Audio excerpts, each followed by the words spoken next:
I vores nye farm. På loftet af en restaurant midt i Zoologisk Have gemmer der sig et grønt landbrug i etager. Årsagen til, at vi dyrker på den her måde, det er jo to forskellige ting. På den ene side vil vi gerne have rigtig gode råvarer. På den anden side vil vi gerne gøre noget godt for klimaet. Her på loftet vokser afgrøderne på hylder for at optimere måden, vi dyrker vores mad på. Dyrkningsmetoden er kendt som vertical farming, hvor man tager afgrøderne indenfor, frem for at dyrke det på en mark. Det hele foregår uden jord og uden naturligt sollys. Vi kontrollerer klimaet omkring planterne, og vi kan dyrke hele året rundt. Så vi sparer 98% vand, vi sparer over 75% næringsstoffer, vi bruger ingen pesticider, vi har ingen vandforurening. Afgrøderne kontrolleres af LED-lys, og elektriciteten skal komme fra solceller på taget. Vi har basalt set elektrificeret landbruget, hvilket er en af de måder, vi kan gøre vores fødevareproduktion bæredygtig på. Farmen er et samarbejde mellem Madkastellet, der driver restauranterne i Zoo, og den danske startup-virksomhed Next Food. Det, der skal ske nu, er, at vi transplanterer fra propagatorbarken over i vegetatorbarken. Konceptet vertical farming er også i opblomstring uden for Zoo.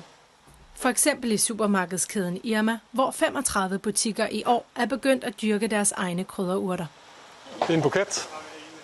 Dyrkningsmetoden i Zoo gør det muligt for kokke og gartnere at udvikle og planlægge høsten efter behov. Så vi vil jo gerne kunne basalt set stille uret efter vores planter, sådan at vi kan love køkkenet nedenunder, at om 3 uger, om 5 uger, alt efter hvor lang tid planten tager, så står den klar, og den ser sådan her ud, og den smager sådan her. Og med landbruget liggende på etagen ovenpå, er der ikke langt for køkkenet selv at komme op og plukke det, de skal bruge. Rasmus Pors fra Madkastellet i Zoo har fundet vej op på loftet for at finde noget grønt til dagens smørrebrød. Lige nu så er jeg i gang med at plukke basilikum til vores køkken nedunder. Som kok er han begejstret over projektet. Vi kan også planlægge, hvad det vi skal høste om en måned eller om 2 måneder. Så vil vi jo kunne plukke fra dag til dag, faktisk flere gange om dagen. Og det gør, at vi kan reducere madspildet helt enormt. Vi kan også garantere en langt større friskhed af råvaren, fordi den bliver taget direkte fra høsten og ned i køkkenet. Det er jo dokumenteret via nørderi, at det giver mening. Lige nu bruger der flest krydderurter her på loftet i Zoo, men planen er, at der i fremtiden skal gro alt fra gulerødder til bok choy.